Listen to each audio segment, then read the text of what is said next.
I'm Jeff from Don't Do It Yourself. I've started several companies and hired a lot of freelancers over the years, and today I'm going to share the step-by-step process I've used to hire an amazing virtual assistant through OnlineJobs.ph, the largest job board in the Philippines. The first step may sound pretty basic, but it's actually fairly easy to get stuck before you even get started. You need to figure out what type of person you need.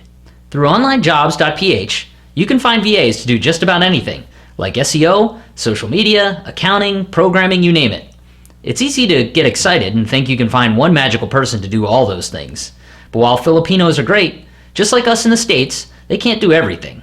So the process I follow is to make a list of every task you could possibly outsource, like this list for my own business. Then I'll go ahead and group the similar tasks together, because you'll need to hire a different VA for each skill set. Once they're grouped, you can prioritize them and decide which is the most important role to hire first. And if you're like me, you may not have realized, but you can actually hire part-time VAs through Online Jobs. So you can bring together a whole team of people to handle all your needs at extremely affordable rates.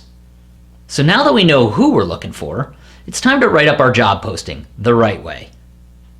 There are several key things I always cover in a job posting. Let's take a look at a recent post I made for a video script editor. First, you want to cover the qualifications needed for the task. In this case, I simply needed a good English-speaking writer that's able to follow instructions. Then you want to briefly explain the nature of the work your VA will be doing. In my case, I wanted someone to help create scripts for YouTube videos. Next, you want to clearly state what you're willing to pay and whether the job is full or part-time and the number of hours. It's important to set all these expectations up front.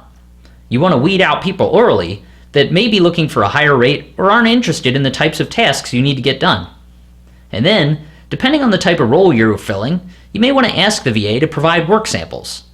In this example, I'm hiring a content writer, so I've asked for samples of their previous writing.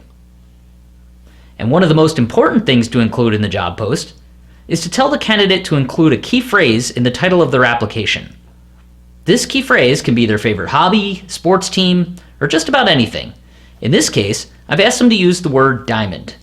This will help us in our next step, screening applicants. Within a day or two, you'll likely start to get a bunch of applications for your job post. At this point, I'll immediately screen out anyone who did not use my key phrase, diamond, in the title of their application. It doesn't matter what type of role you're filling, you only want people that will carefully follow all of your instructions. This simple step should weed out a good 75% of the applicants. This is a good thing, as it'll save you a lot of time during the hiring process. Then you'll want to review any work samples the candidate supplied. In my example, I was looking for a writer, so I reviewed both their communications with me and their work samples, and I eliminated anyone with poorly written content or major grammatical errors. I also like to take advantage of Online Jobs background checks to avoid any potential issues down the line. Online Jobs has a scoring system called ID Proof that is a good indicator of whether the candidate is who they say they are. The closer the score is to 100, the better. And Online Jobs recommends filtering out anyone with a score lower than 50. They also compare the candidate's job profile to their Facebook account and automatically call out any red flags from the background check. If the Facebook account is public, I find it's a good idea to take a minute or two to review their feed and see if anything alarming jumps out. I generally want to work with happy people who don't complain and don't have any red flags in their photos or any disturbing statements they make online. So now, after we've filtered down to our top candidates, it's time to schedule some interviews. Doing the interview on Skype or Zoom will give you a chance to see your candidate's work environment and internet connectivity, as well as their professionalism and how you get along and communicate.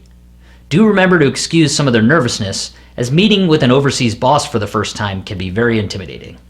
Now, if you like the candidate at the end of the interview, set expectations and let them know the final step in the process will be to complete a test assignment, which you'll be sending to them later.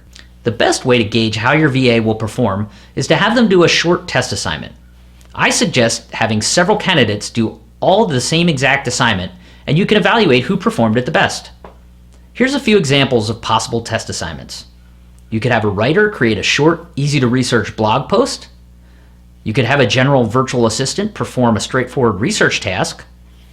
You could have a video editor create a 1-minute video from their smartphone that they can edit themselves. And for a graphic artist, you can ask them to create an image to use on one of your blog posts. I try to keep the assignment short, but if it's going to take longer than 30 minutes, I'll offer to pay for it.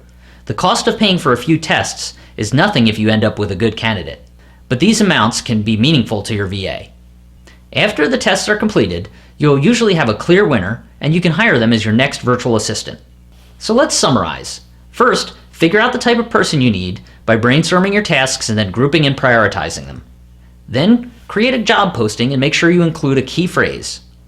Then screen the candidates by looking for your key phrase, work samples, and doing a background check. And after that, you'll conduct video interviews over Skype. And then finally, run a test assignment for several candidates at once. If you found this useful, check out my full review of online jobs and 9 tips for hiring effective Filipino workers at ddiy.co/VA. I've also included the link below this video. And make sure you hit the subscribe button for more videos on hiring freelancers and reviews of small business tools.